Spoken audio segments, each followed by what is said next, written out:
और इधर ट्विशा केस से पुलिस कमिश्नर ने पूरे मामले के मुख्य आरोपी समर्थ सिंह पर 30,000 रुपए का इनाम घोषित कर दिया।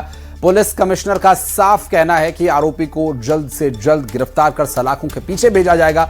और इतना ही नहीं, आरोपी समर्थ सिंह देश छोड़कर न भाग जाए, इसके लिए भी पुलिस ने लुकआउट नोटिस जारी किया हुआ है। पुलिस की कई टीम्स लगातार अलग अलग ठिकानों पर दबिश दे रही हैं और दावा है कि आरोपी बहुत जल्द पुलिस की गिरफ्त में होगा। संबंधित संस्थानों से कोशिश कर रहे हैं कांटेक्ट करने की, पता लगवा रहे हैं कि क्या इस तरह की कहीं कोई फैसिलिटी है या नहीं है। नहीं, एक बार जानकारी मिल जाए अपने को, हमारी पूरी कोशिश रहेगी कि आज सभी से पता लगा ले। हमारी पूरी कोशिश है कि जल्दी से जल्दी गिरफ्तारी हो जाए। हाँ, इनाम हमने 30,000 रुपये बढ़ा दिया है और लुकआउट सर्कुलर भी जारी करवा दिया है।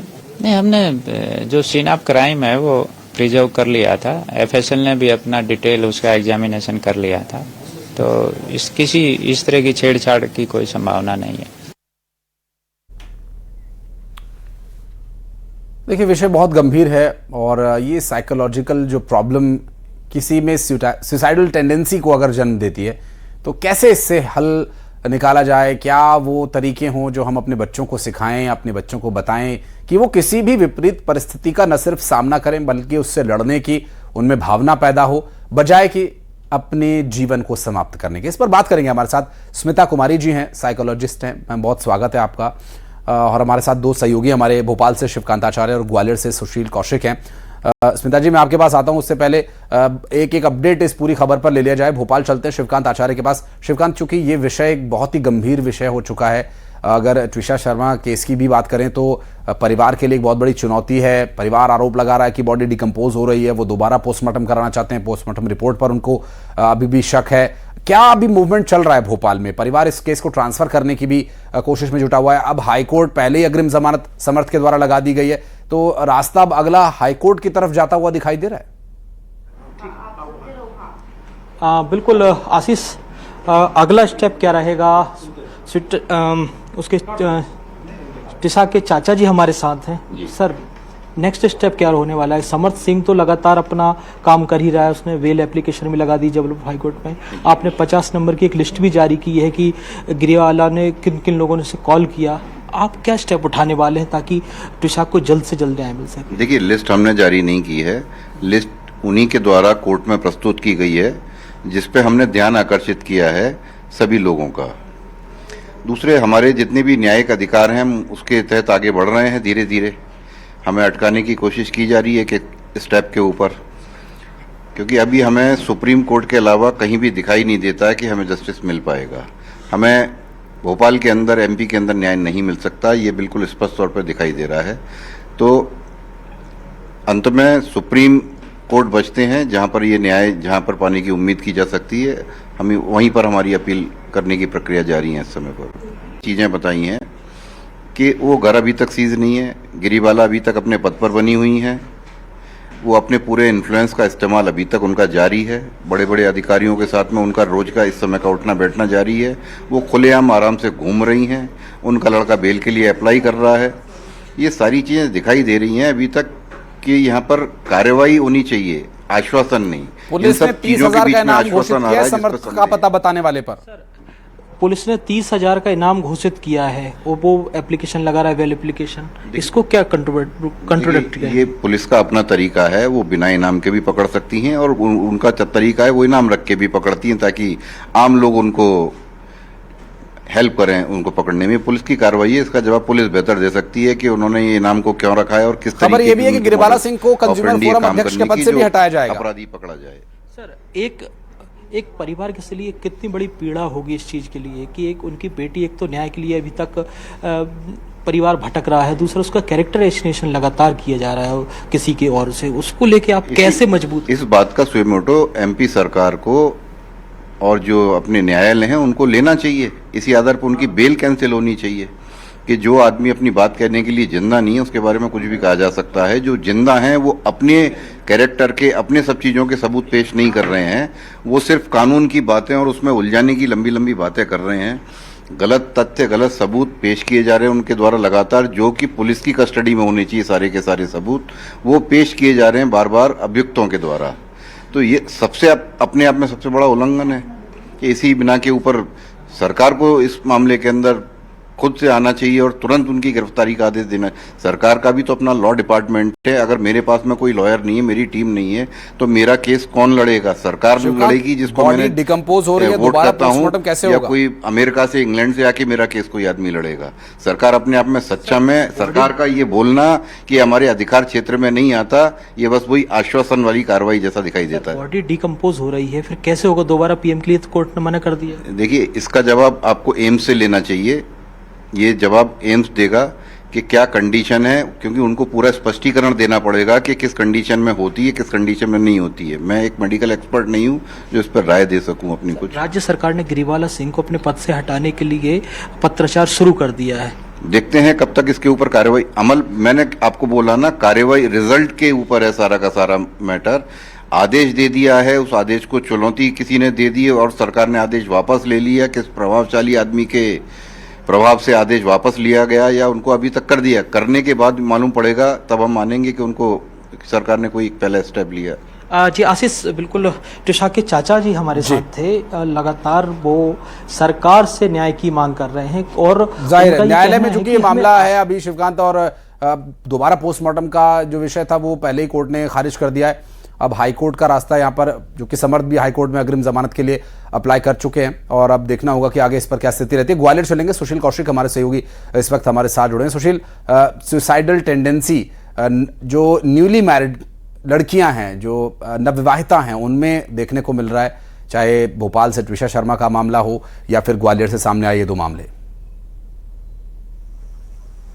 बिल्कुल सही बात है। देखिए, अभी ग्वालियर में एक दिन में 24 घंटे के अंदर सुसाइड के 3 केस आए हैं। इसके अलावा पलक रजक जो सोशल मीडिया इन्फ्लुएंसर है, उनका भी जो सुसाइडल केस है वो भी सामने है। ये सभी जो शादियां हैं, इन शादियों को अगर देखें तो एक जो कल सुसाइड किया है ज्योति नामक जो नवविवाहिता है, उसकी शादी को सिर्फ 25 ही दिन हुए हैं। इसके अलावा सोनम ने कल रात फांसी लगाकर खुदकुशी की है, पति ने मोबाइल रिचार्ज नहीं कराया। इसमें जांच होगी तब साफ हो पाएगा कि आखिरकार ये जो किस तरह के मामले, लेकिन जो सामाजिक लोग हैं वो इस तरह के मामलों से चिंतित जरूर है। लगातार मैं सुशील, जो कि ये मामले इतने गंभीर हैं कि इस बारे में बहुत बड़े स्तर पर समाज में बदलाव की आवश्यकता है। स्मिता जी हमारे साथ लगातार जुड़ी हुई। स्मिता, ये जो अभी हम हाल में देख रहे हैं, एक के बाद एक लगातार मामले सामने आ रहे हैं, इसमें अगर थोड़ा मूल में जाकर के हम देखें तो कहीं ना कहीं आप क्या सोचते हैं, आपने क्या अपने जीवन में करने का तय किया हुआ है और फिर उसको करने के लिए आप कदम क्या उठा रहे हैं, उसके बीच एक जो कॉन्फ्लिक्ट अभी दिखाई देता है। जो बच्चियां जिन्होंने सुसाइड किया सोशल मीडिया पर, और कोई फिल्म्स में, कोई सीरियल्स में एक्टिंग करती थी, कोई सोशल मीडिया पर एक्टिव थी, तो काम वो चाहती तो हैं कुछ बड़ा ऐसा करना जो एक्सपोजर उन्हें दे, लेकिन फिर शादी विवाह के बाद की जिम्मेदारियों, परिवार के बीच तालमेल न बना पाना, या परिवार की तरफ से क्योंकि वो करना चाहती हैं कुछ और वो उसके लिए फिर वो जाहिर है वो जिम्मेदारी उस स्तर पर जाकर के नहीं उठा पाएंगे। तो एक वो कॉन्फ्लिक्ट जो देखने को मिलता है, इसकी जो कहीं पर कोई ट्रेनिंग हमारी ना स्टडीज में कहीं होती है, स्कूल कॉलेज और उसके बाद भी काउंसलिंग होती है, वो भी अब शुरू हुई है। मुझे लग रहा है 5, 6, 10 साल पुरानी ये बात होगी, वो भी एक पूरे साल में एक आध कोई काउंसलर आकर के आपको सिखाता है कि आपको क्या करना है क्या नहीं करना है। ये जीवन का हिस्सा होना कितना जरूरी है, शिक्षा व्यवस्था का हिस्सा, कि वो साइकोलॉजिकल जो प्रेशर है, वो मेंटल प्रेशर, वो कैसे हैंडल करें, खास करके बेटियां जिन्हें दूसरे घर जाकर के फिर वहां एडजस्ट करना पड़ता है शादी के बाद। जी, मैं सबसे पहले आपको धन्यवाद देना चाहूंगी इस जुड़ने के लिए। हमें सबसे पहले ये समझने की जरूरत है कि देखिए, जो आपने बोला ये बहुत जरूरी है कि बेटियों को ये ट्रेनिंग हो, लेकिन उसके साथ मेरा मानना है कि इसमें बेटे की भी ट्रेनिंग होनी चाहिए। यानी काउंसलिंग जो है वो बहुत इंपॉर्टेंट है। जब नए रोल, नए रिस्पॉन्सिबिलिटी सिखाते हैं तो उसमें ये समझना जरूरी है कि एक लड़की जब बचपन से, कह सकते हैं कि मिनिमम जो हमारे देश के कानून कहता है कि 18 साल के बाद शादी करते हैं, मैं मिनिमम उतना पर मान कर चलूं जी, तो 18 साल तक आप किसी घर में पलते हैं और उस घर में आपकी अलग तरीके से सारी चीजें मैं स्मिता लौटूंगा आपके पास। इस बीच एक बड़ी खबर आ रही, त्रिशा की मौत के मामले से जुड़ी एक बड़ी खबर अपने दर्शकों को बता दें। त्रिशा की सास की कॉल डिटेल्स सामने आ चुके हैं। मिल रही जानकारी के अनुसार त्रिशा की सास की कॉल डिटेल्स में मौत के बाद गिरिबाला सिंह ने कई कॉल्स किए थे और ये कॉल्स कहां किए गए थे उनकी पूरी डिटेल्स सामने आ चुकी है। बैक टू बैक कई कॉल्स किए गए थे उनके फोन से और उसकी डिटेल्स सामने आ गई। त्रिशा के घर वालों को कोई जानकारी नहीं दी गई थी तब तक। और अब इस पूरे मामले पर बात करेंगे हमारे सहयोगी शिवकांत आचार्य, लगातार हमारे साथ जुड़े। शिवकांत, त्रिशा की मौत के बाद गिरिबाला सिंह की जो कॉल की चर्चा अभी आप कर रहे थे, उसकी एक पूरी लिस्ट सामने आई है। लगभग कहां कॉल किया गया था, कितने कॉल्स किए गए थे, और सवाल यह भी उठ रहा है कि मौत के बाद उसके परिवार वालों को बताना चाहिए था, लेकिन वहां न कॉल करके अलग अलग जगह पर कॉल्स किए गए। वो भी बिल्कुल झूठ है। ये ग्रुप ऑफ डॉक्टर जी हाँ, से सबसे बड़ी बात यही है कि गिरिबाला सिंह ने 50 से ज़्यादा कॉल किए हैं और सेम टाइम पर किसी नंबर पे 1 मिनट बात हुई है, किसी पे 50 सेकंड बात हुई है और लगातार उनकी तरफ से कॉल किए गए हैं। अब त्रिशा की फैमिली का कहना है कि ये कॉल डिटेल पर पुलिस की नज़र क्यों नहीं गई और पुलिस ने अभी तक इन नंबर से कॉन्टैक्ट क्यों नहीं किया, इनकी कॉल डिटेल्स के आधार पर इन लोगों से बात क्यों नहीं की, बात करना चाहिए थी। ये लोग कौन हैं? यहाँ तक कि आरोप ये भी है कि ये वो लोग हैं जो बड़े बड़े पदों पर बैठे हैं, कुछ डॉक्टर्स हैं, कुछ जजेस हैं, जिनको इन्फ्लुएंस करने की गिरिबाला सिंह ने कोशिश की है। और यही आरोप त्रिशा की फैमिली की ओर से लगातार लगाए जा रहे हैं कि वो इतने पावरफुल हैं गिरिबाला सिंह और उनका जो बेटा है समर्थ सिंह, कि वो किसी को भी इन्फ्लुएंस कर सकते हैं। इसीलिए उनको यहाँ न्याय की उम्मीद नहीं है और इसीलिए वो दिल्ली केस चाहते हैं, दिल्ली में केस जाए और पीएम दोबारा हो। क्योंकि ये जो आप कॉल डिटेल अगर देखेंगे तो कई सारे एक डेट में एक टाइम पे कई सारे कॉल लगाए हैं। किन लोगों को कॉल किया, जबकि जब त्रिशा के साथ जो हादसा हो चुका था उस दौरान उनके गिरिबाला सिंह की तरफ से कोई इंफॉर्मेशन नहीं दी गई थी। कॉल त्रिशा की मां ने कॉल किया था गिरिबाला सिंह को, तब बताया गया था कि शी इज नो मोर। मतलब बड़े बड़े सवाल उठ रहे हैं और इसी को लेकर वो लगातार